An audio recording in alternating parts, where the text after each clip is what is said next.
Khangami uglungwe kama saili Kejihan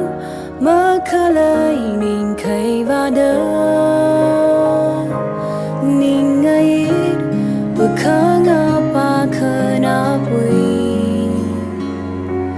Paigar yui chang chang shim mahanung ra Kapro ho we legacy Migyan na Sure giật mi im mang la trong phư thấy ca Legacy còn tốt cơ chi Mang ngà chạy mơ Kare Adam li ho cơ Quy tha đơ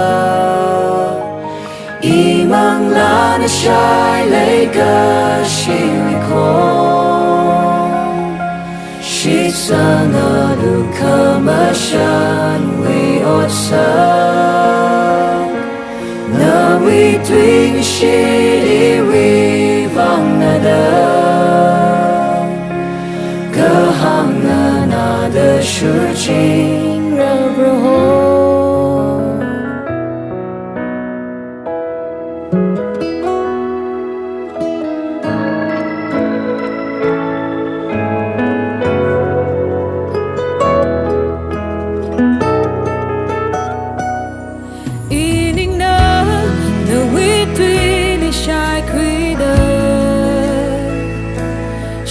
Kasang ang iyong sedit kuimi Kajihan Pasyon na sakat Tuy kamailitan kami imirin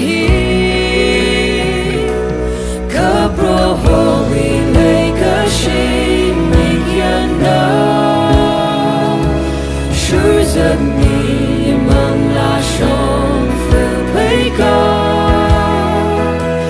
Legacy còn tốt cơ chi mà ngờ chạy mơ Kare Adam li ho cơ quy tha đơ Imang la na shai legacy we call